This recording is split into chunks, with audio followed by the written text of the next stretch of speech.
Wabarakatuh.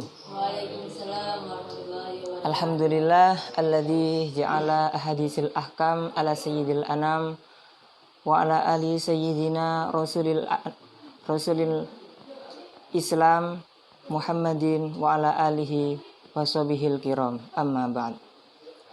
Yang kami hormati para masyayikh Pondok Pesantren As-Sunniyah dan guru-guru kita semua, wabil khusus Murabi Ruhina Kiai Haji Ahmad Ghanim Jauhari. Nata'anallahu ayyam fi tuli umrin fi khairin wa lutfin wa afiyah.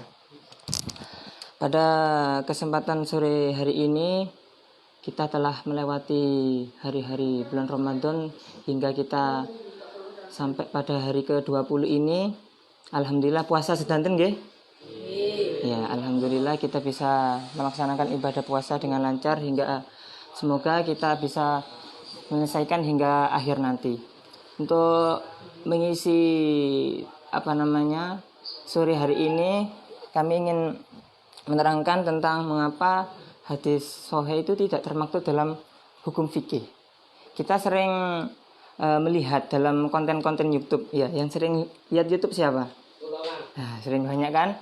Apalagi kita santri pasti lihat-lihatnya yang konten-konten Islami, ya. Nah, biasanya setiap konten-konten yang ada di YouTube yang berbau Islami itu pasti ada hadis-hadis yang tertera. Nah, kira-kira hadis yang tertera itu memang sahih dan itu harus ada dalam hukum fikih atau tidak? Nah, itu yang kita akan pelajari pada sore hari ini. Sebelum kita mengetahui hadis sahih itu seperti apa untuk bisa mencetuskan hukum fikih, kita harus tahu hadis seperti apa. Hadis itu dibagi dua. Ada yang hadis riwayah, juga ada yang hadis diroyah. Hadis riwayah itu apa, Kang? Hadis yang mana ilmu hadis yang menerangkan tentang aqwalun wa af'alun, ikrarun dan juga sifatun nabi. Yaitu yang berkaitan dengan ucapan, pekerjaan dan juga ikrarnya, ketetapan kanjeng Nabi, itu yang dinamakan hadis riwayah. Lah sedangkan hadis diroyah, lah itu yang kita dengar-dengar di YouTube itu rawahu Bukhari, hadisun sahihun, hadisun doifun. Lah, itu yang dinamakan namanya hadis diroyah. Ada kata-kata sahih, hasan, doif. Lah itu namanya kan hadis. Nah, kemarin ada yang tanya sama teman Kang dari mungkin Hanafi atau Nabil. Itu yang tanya, "Kang, ini maksudnya gimana di YouTube?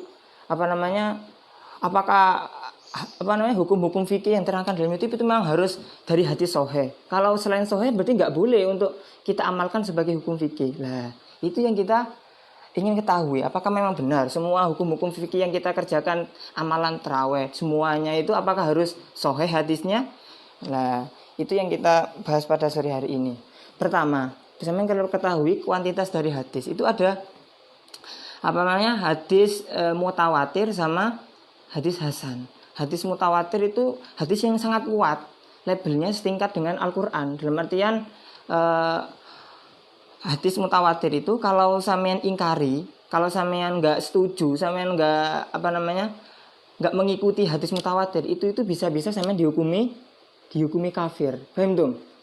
Nah, contoh hadis mutawatir banyak yang berkaitan tentang akidah-akidah. Nah, Allah itu wujud. Kemudian sampean tahu sifatul Rasul, sifatul Allah itu ada berapa?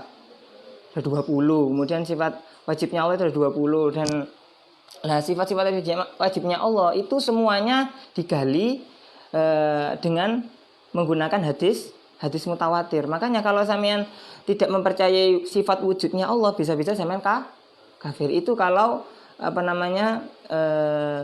hukum diambil dari hukum hadis mutawatir. Lah, kalau enggak, sekarang hadis mutawatir itu apa, Kang? Hadis mutawatir yaitu hadis yang diriwayatkan oleh orang banyak, yang mana tidak mungkin adanya kesepakatan untuk berbohong di dalamnya. Dan setiap tobakohnya dari periwayatan itu pasti jamun, dari segelompolan orang banyak, dan tidak mungkin adanya perbohongan untuk meriwayatkan hadis tersebut. Lah, kebalikan dari hadis mutawatir itu namanya hadis ahad. Lah, dari hadis ahad inilah nanti akan muncul hukum-hukum fikih. Makanya hukum fikih itu khilafnya itu banyak, karena kalau terjadi khilaf itu tidak menyebabkan kafir. Beda sama mutawatir. Kalau mutawatir semua ulama itu pasti sepakat, tidak akan ada perbedaan. Makanya kalau ada yang satu ulama mengatakan sifat wajibnya adalah wujud, kidam bako mukhalafatun. Semua ulama pasti mengatakan begitu. Ada yang berbeda dari ulama kita Ahlus Sunnah wal Jamaah? Ada yang beda, ada yang mengatakan ulama kita mengatakan Allah itu tidak wujud, Allah itu tidak mukhalafatul hawadis. Ada? Nah, enggak ada kan? Lah, itu menunjukkan bahwasanya yang diambil itu adalah hadis mutawatir. Lah, beda kalau bawahnya dari tingkatnya mutawatir, itu namanya hadis ahad. Nah, hadis ahad inilah hukum-hukum fikih banyak digali. Makanya nanti terjadi banyak perbedaan pendapat. Karena kalau dari hadis mutawatir ini berbeda pendapat, itu tidak langsung dihukumi kafir. Bahkan malah kalau terjadi perbedaan khilafan itu malah menjadi rahmah, menjadi keringanan untuk kita. Contohnya aja kalau sampean tawaf, itu kalau kita kan diambil dari hadis ahad, bukan hadis mutawatir. Lah kalau kita tetap ngikuti Imam Syafi'i, bingung sampean. Nah, nanti bisa senggolan sama mbak-mbak. Itu nanti bisa-bisa sampean batal wudhu lagi, tawaf lagi, beberapa kali sampean tawaf balik-balik karena batal wudhu'e. Lah kesulitan kan? Lah makanya ada ulama lain yang berbeda pendapat dengan Imam Syafi'i. Imam Malik yang mengatakan penting enggak syahwat. Lah meskipun dempetan enggak apa-apa. Lah kita ikut yang itu lebih ringan. Itu yang diambil dalam ranah hadis ahad. Lah itu cabang dari hadis ahad itu nanti muncul namanya hadis sahih, hadis hasan sama hadis dhaif. Lah itu yang sering dibicarakan dalam YouTuber banyak kan, dhaif. Ini hadisnya dhaif enggak boleh diamalkan. Lah itu tadi silsilahnya sebegitu, paham kan? Ada dua, ada mutawatir. Kalau yang mutawatir ini kalau ada perbedaan pendapat itu kalau berbeda dengan hadis mutawatir itu bisa dihukumi kafir. Tapi kalau hadis ahad itu enggak apa-apa. Memang rananya itu ijtihad. Makanya banyak ulama nanti ada yang menggunakan hadis sahih, ada yang tidak bahkan. Lah nanti apa sih hadis sahih itu dari turunannya hadis ahad. Hadis sahih itu hadis yang memenuhi 5 kriteria syarat. Yang pertama harus adalatul rawi. Rawi yang meriwayatkan hadis kan dari Kanjeng Nabi. Hadis itu apa? Cerita. Kanjeng Nabi cerita seperti ini. Cara wudhu seperti ini. Kemudian diceritakan lagi oleh ulama ini sampai terdengar dari sampean. Nah, itu namanya rawi-rawi. Paham tuh? Nah, setiap orang-orang yang menceritakan itu harus adil. Kemudian dobet. Kemudian itisalus sanad. Itisalus sanad dalam artian semua rawi-rawi itu telah mengetahui sambung, enggak semisal langsung menceritakan dari Mbah Jauhari. Kira-kira sampean pernah bertemu Mbah Jauhari apa enggak? Lah ketika sampean ngomong saya cerita bahwasanya Mbah Jauhari lah bersabda, Mbah Jauhari berkata atau dawuhan ngeten. Lah kira-kira sampean percaya apa enggak bahwasanya santri itu mendengarkan langsung? Enggak, karena enggak memenuhi masa. Itu namanya enggak ittisalul sanad, enggak sambung sanadnya. Dan juga syarat yang 3 itu dobat, harus cerdas. Cerdas itu dalam artian kuat hafalan atau dia punya catatan yang lengkap dan juga valid. Paham tuh? Yang keempat itu syaratnya adamul syad, juga adamul ilah, tidak ada syad dan ilah. Itu bisa dikategorikan hadis sahih yang ketika nanti bertentangan dengan hadis yang lain hasan atau dhaif nanti diunggulkan hadis sahih. Tapi enggak mutlak hadis sahih ini nanti akan menjadi pencetus hukum fikih dengan hadis sahih semuanya enggak. Nah, makanya hadis selain hadis sahih itu ada hadis hasan. Hadis hasan itu apa, Kang? Hadis hasan itu terpenuhi 5 kriteria, namun yang berbeda itu dari dhabtus sanad, dari dhabtur rawi. Rawinya itu enggak terlalu cerdas, enggak terlalu kuat hafalan, enggak punya. Lah itu nanti hadisnya itu masuk di dalam kategori hadis hasan. Nah, beda lagi kalau ada salah satu atau bahkan 2 atau 3, bahkan enggak semuanya enggak terpenuhi syarat-syaratnya yang 5 tadi. Ittisalul anad, adalatul rawi, dhabtur rawi, kemudian adamul ila, adamul syudud itu enggak terpenuhi atau salah satu tidak ada. Nah, nanti maka hadis tersebut dikatakan hadis dhaif. Lah, itu kemudian konsekuensi hukum fikih ketika diambil dari hadis doif, hadis hasan, hadis sahih itu gimana Kang? Nah kalau dari hadis doif itu kalau yang mayoritas itu apa namanya nggak bisa yuhtaju bihi wal amalu bihi, nggak bisa. Dalam artian kalau hadis itu doif, ada yang cacat dalam hadisnya itu, maka tidak bisa dibuat hujah dan juga tidak bisa beramal untuk diamalkan. Dalam artian nggak bisa sampean melakukan wudhu seperti ini. Kamu wudhunya seperti itu niru siapa? Saya niru hadis ini. Lah hadisnya dilihat, oh hadisnya doif. Lah kalau hadisnya doif itu nggak boleh. Lah bolehnya hadis doif itu ketika untuk fadhailul a'mal. Semisal sampean barang siapa membaca suratul Fatihah 3 kali maka tujuannya akan solihah. Nah, semisal sampean barang siapa membaca semisal ini ya, baca Fatihah di pagi hari selama 100 kali maka istrinya akan solehah, misal itu. Nah, itu boleh apa enggak ngamalkan Kang? Sampean baca Fatihah 7 kali, 10 kali di waktu subuh. Enggak apa-apa karena meskipun hadisnya doif, tapi itu masih dalam apa namanya? Ranah fadhailul a'mal, untuk keutamaan akmal, bukan untuk hukum-hukum fikih. Lah, hadis sahih ini bisa untuk dibuat hujah apa namanya? Ketika itu naik setingkat nanti masuk dalam kategori hadis doif, doif menjadi hasan li ghairi. Lah hasan li ghairi nanti kalau ketika hasan li ghairi itu bisa nanti dibuat hujah, dibuat untuk hukum fikih itu boleh. Gimana caranya Kang ya? Nanti sampean harus mengiktibar, mencari penguat dari hadis doif. Kan hadis satu doif, bisa saja ada hadis lain yang yang masih sama, mirip-mirip, kemudian ini yang dibuat untuk menguatkan hadis ini agar bisa dibuat hujah, bisa diamalkan. Itu nanti naik setingkat dengan namanya hadis hasan li ghairi. Paham tuh? Nah, kemudian kalau sudah hasan li ghairi, lah ini baru bisa untuk dibuat hujah dan sampean bisa mengamalkan untuk hukum fikih. Lah, kemudian kalau dijelaskan lebih panjang itu di dalam ini Manhajun Nakat fi Ulumil Hadis karyanya Dr. Nuruddin Iter, itu pembahasan hadis doif itu panjang lebar. Dan kemudian nggak semena-mena sampai langsung mencejas seperti orang-orang yang dalam YouTuber itu hadisnya doif, nggak boleh sampai amalkan. Hadis doif ini dibuang aja, nggak boleh kan? Nah dalam artian nggak boleh seperti itu. Meskipun doif itu masih dimungkinkan, itu ucapannya siapa? Hadis ucapannya siapa? Sabdanya siapa? Nabi Muhammad. Masih dimungkinkan itu, masih ucapannya Nabi Muhammad. Bahkan ada yang lebih ekstrim itu, kalau nggak salah madhabnya Hanafiyah. Hanafiyah itu lebih mengutamakan ro'i daripada pendapatnya rijal.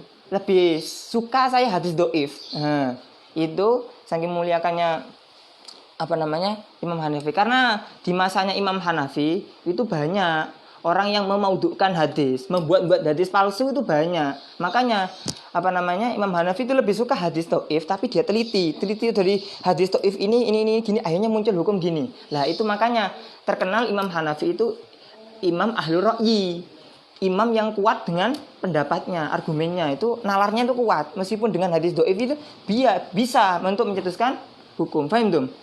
Nah intinya pembahasan hukum doif itu panjang. Kalau di sini disebutkan ada 3. Ada yang menerima secara mutlak, ada yang masih menolak secara mutlak, ada yang mentafsil. Kalau hadis doif itu tidak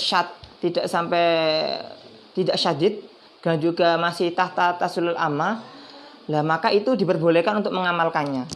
Itu kalau dalam pendapat nomor 3. Intinya hadis doif secara umum itu nggak boleh untuk kita buat hukum, tendensi hukum, tapi boleh untuk fadhailul amal, untuk amal-amal, untuk menyemangati kita, motivasi kita untuk beramal baik, itu nggak apa-apa. Paham dong? Seperti kabarnya fadilah Al-Quran gini faidah, itu kebanyakan hadisnya itu doif. Tapi kenapa kita amalkan? Kenapa kita sering ucapkan dalam khutbah itu? Ya nggak apa-apa, biar orang-orang itu termotivasi untuk melakukan hal-hal baik. Kalau nggak kita gitukan, gimana dia mau melakukan hal baik? Nah itu karekat hadis doif. Hadis hasan juga gitu. Hadis hasan bisa dibuat hujah dan amal bihi. Lah, bahkan bisa naik derajat nanti hadis hasan ini ke hasan, kan nanti ke sahih li ghairi. Nah, kemudian kalau ya juga itu dalam artian sampean harus mentibar hadis tersebut, kemudian cari syahid atau tawabeknya, lah akhirnya bisa terangkatlah hadis hasan ini menjadi hadis sahih. Lah kalau sudah menjadi hasan, menjadi sahih li ghairi, lah ini kalau semisal ditentang, kok ada dua hadis semisal bertentangan. Yang satu yang kita wajibkan itu zakat, yang satu mengatakan bahwasanya yang wajib itu adalah sodako. Lah yang benar yang mana, Kang? Nah, itu kalau semisal kita lihat hadisnya itu sahih, yang satu hasan, maka yang dimenangkan hadis sahih karena sahih itu lebih kuat. Lah itu yang kita bahas dalam kesempatan kali ini. Apakah semua hadis-hadis sahih itu harus ada dalam hukum fikih? Tidak. Dalam artian kita harus lihat dulu hadisnya. Dalam artian ini bertentangan atau tidak, ini dinasa atau tidak, ini ditahsis atau tidak.